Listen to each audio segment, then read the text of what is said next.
বিসমিল্লাহ। বিসমিল্লাহর অর্থই তো অনেকে জানে না। বিসমিল্লাহর অর্থটা কি? বিসমিল্লাহ বলছে কিসের সন্ধান? বলছে বীজের সন্ধানের কথা বলছে। কিসের বীজ? বিসমিল্লাহর বীজ। কয় বিসমিল্লাহর আজব নাম জপি আমি কেন্দ্র করে রাসূলের লাশ 3 দিন উপরে রইছে। আধিপত্যটা হইল এইটা, যেন 4 খলিফার ভিতরে কে প্রধান খলিফা হইব আগে, প্রধান খলিফাটা কে আগে হইব, সেইটা নিয়ে আধিপত্যের জন্য এই কুনাকাটা এগুলো নিয়ে 3 দিন লাশ উপরে রইছে। যখন মা ফাতেমার কাছে আসছে হযরত আলী, আয়েশা জিজ্ঞাসা করলো যে এই কাহিনী এমনি এই হবে। কয় তোমরা আধিপত্য নিয়ে কে বড় হইবা ছোট হইবা এগুলা নিয়ে তোমরা শুরু করছো, রাসূলের দাফনের ব্যাপারে তোমরা কিছু করো নাই এখন পর্যন্ত, তোমরা আধিপত্য নিয়ে রাখছো। তোমরা কিসের আধিপত্য চাও? তোমরা তো আমার হোসেন যে আছে হোসেনের যোগ্যও নাই। তোমরা কিসের আধিপত্য এত ইয়ে করো? এটা মা ফাতেমায় নিজে বলছে। বলাতে লগের যারা ছিল সাহাবার লগে কে কে ছিল নাম প্রকাশ করবো, প্রকাশ করার দরকারও আছে। হযরত ওমর ক্ষিপ্ত হইয়া তখন তার উপরে কি করছে? তার উপর অত্যাচার করে নাই, অন্য মানুষে করে নাই। কিন্তু ইতিহাস খোঁজেন, ইতিহাস খুঁজিয়া দেখেন। এই আধিপত্য যখন হযরত আলীর থেকে রাসূলে চলে যাওয়ার পরে হযরত আলীর থেকে যখন হেগোয়াতো গেছে গা, হেগো বুঝেন পাতার কোরআন লাগোয়াতো গেছে গা। পাতার কোরআন, যেই কোরআন মানুষ কোরআন থেকে ওইখানে উৎপত্তি করছে, লালন এই কত ব্যাখ্যা করিয়া গেছে। আল্লাহ পাক এই দেহ কোরআন থেকে পাতার কোরআন উৎপত্তি করছে। এই পাতার কোরআন অলাগো হাতও গেছে গা মাদবুত। আলী কি হইলো? আলীর জানটা তলে পড়ে রইল। যে ওজুদ কোরআন হযরত আলীরে দান করে গেছে, মা ফাতেমারে দান করে গেছে স্বয়ং আল্লাহ। ওজুদ কোরআন দান করছে মতন কি করছে? আসমান জমিন কাঁপছে না? এই ওজুদ কোরআনে জেরানি, এই আলীর জানটাতে জেরানি তরিকাপন্থী আছে আহলে সুন্নাহর মধ্যে যারা আছে, ওরাই তো সত্যিকারী ওই হোসাইনি মুসলমানের দল পড়বে, নয়তো বাকি সবে জিদি দল। এখানে কারা শত্রু? আমাদের লোক, আমাদের শত্রু, আমাদের ভুল ব্যাখ্যা দিতেছে। ওই যে আলীরে মানে নাই করার থেকে, এখন এই আলীরে মানে নাই, আলীরটা বন্ধ করে দিয়ে দিছে, এগোটা চালাইতেছে কারা? ওরা সেই ওহাবি। ওরা এই দেশে জায়গায় জায়গায় জায়গায় জায়গায় ধর্ম প্রচার করতেছে, আর এই তরিকত যারা ফেডারেশন তাদের নামে বদনাম করতেছে। বাউল ফকির যারা, তাদের ভিতরে কি অহংকার থাকে, হিংসা থাকে? এটা তো তারা অহংকার হিংসা মারার জন্য বাউলে এই সাইজির ধামে আসে, সাইজির জগতে আসে, সাইজির ধর্ম নেয়। সাইজির ধর্ম শুধু একটু জ্ঞান থাকলে একটা অজ্ঞ মানুষ এই ধর্ম করতে পারে। এই ধর্ম অতি সহজ ধর্ম, সেই ধর্ম হইলো কি? বিসমিল্লাহ। বিসমিল্লাহর অর্থই তো অনেকে জানে না। বিসমিল্লাহর অর্থটা কি?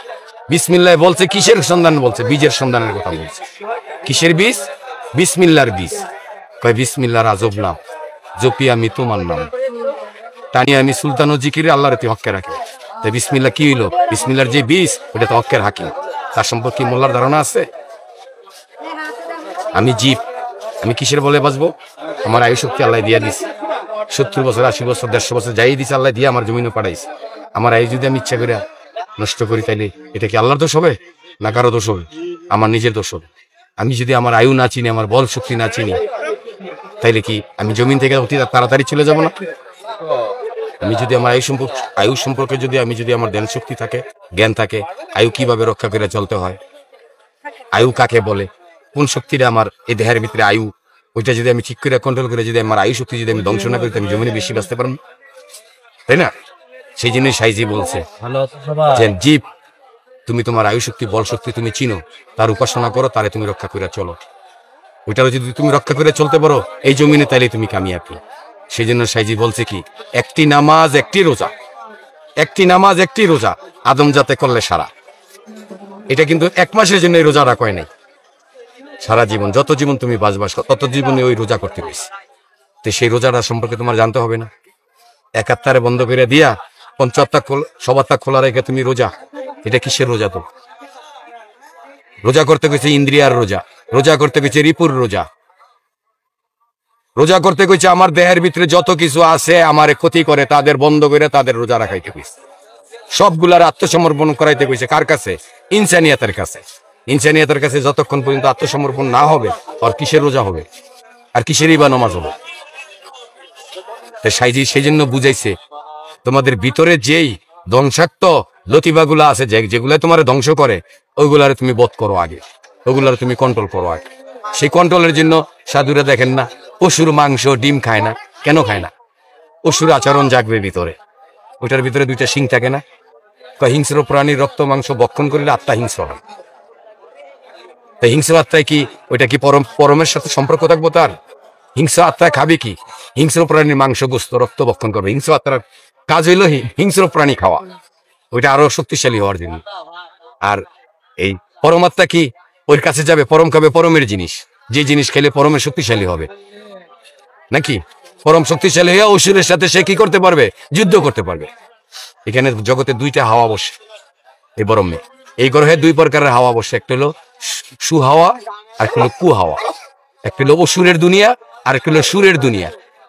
তো যারা অসুরের খাবার খাবে, অসুরের সাথে চলাফেরা করবে, তারা অসুরের আওতায় থাকবে জীবনভর। আর যারা সুরের মানুষের খাবার খাবে, সুরের মানুষের সাথে চলবে, সুরের মানুষের সাথে মিশবে, তারা সুরের হাওয়া বইবে তাদের ভিতরে। যার ভিতরে সুরের হাওয়া বয় ওই দিলে আল্লাহ বাস করে। আর যার ভিতরে অসুরের হাওয়া বয়, আল্লাহ কিভাবে আসে? আল্লাহ আসে যেন কেউ তো দেখে না, সেই বায়ু রূপে আসে, বাতাস রূপে নাসিকা দিয়ে ঢুকে। এটা সদর দরজা, নাসিকা সদর দরজা, সদর দরজা দিয়ে ঢুকে সেই মানুষের অন্তরায়। যদি বাসাটা তার ভালো দেখে, যদি দেখে ভিতরে গেলে বসলে গন্ধ কয়, দুর্গন্ধ আছে, খুঁটিনুটি থাকলে ওইখানে কি সেই থাকবে? ওইখানে তো সেই বসবাস করবে। সাই কি সবার সাথেই বসবাস করবে?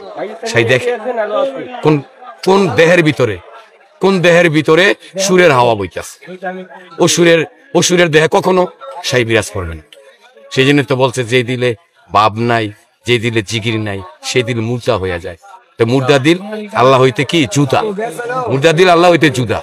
মুর্দা দিলে কখনো আল্লাহ থাকে না, চেতন দিলে আল্লাহ থাকে।